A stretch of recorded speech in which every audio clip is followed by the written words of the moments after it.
They're dedicated to the emotional and economic self-determination for women, girls, and families. How is the Jean Ledwith King Women's Center of Southeastern Michigan, formerly known as the Women's Center for Southeastern Michigan, helping to support women? Hello and thanks for joining us. I'm Laurel Hess and this is Comcast Newsmakers. Joining me now is the Executive Director of the Jean Ledwith King Women's Center of Southeastern Michigan, Kim Cumming. Thank you so much for joining us today. Thank you for having me. Well, how are you helping to support women, girls, and families based in Ann Arbor, but serving a large number of people in a how many county area? 7-county area? About a 7-county area throughout southeastern Michigan.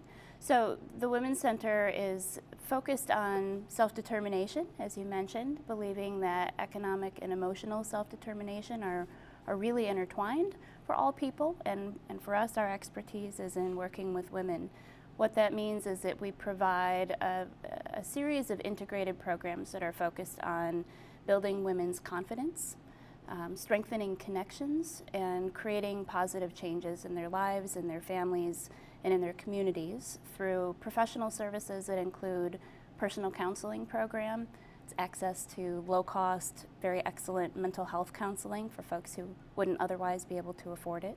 Our job coaching program, which is focused on helping women and some men get their resumes and cover letters together, and also know where to look for jobs in an increasingly digital and electronic job search market, and how to really build confidence for that interview coming up. Who would be a typical client, or how would a client find you? Typically through a referral, or would you just find someone, walking through the doors of one of your community centers and saying, I need help in this area? It's some of all of the above, to be honest with you. We know that about 75% of our clients are referred through word of mouth. So someone who's had a good experience or heard good things, an auntie, an uncle, a brother, a mom, a neighbor, has referred most of the women who come through our center to us.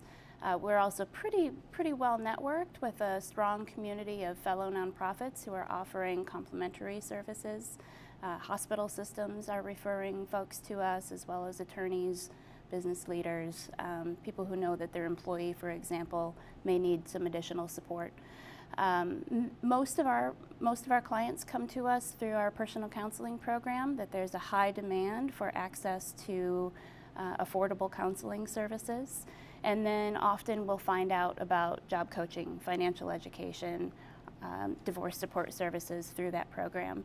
The other major point of entry is through divorce support. Ours is unique in the area in that it offers the only women-only divorce support group and a series of financial and legal workshops that sort of teach folks the nuts and bolts of how to get through that process intact. You've mentioned financial a couple of times because I know you believe that financial health and mental health are very intertwined. Indeed. It's very difficult for someone who is struggling with depression or anxiety, or perhaps the after effects of trauma, to feel confident enough and healthy enough to be out pounding the pavement looking for jobs, or perhaps even attending regularly.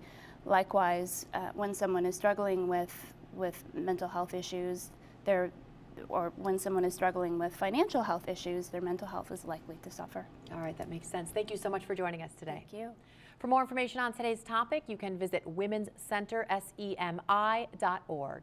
Today's Comcast Newsmaker was Kim Cumming, the Executive Director of the Jean Ledwith King Women's Center of Southeastern Michigan.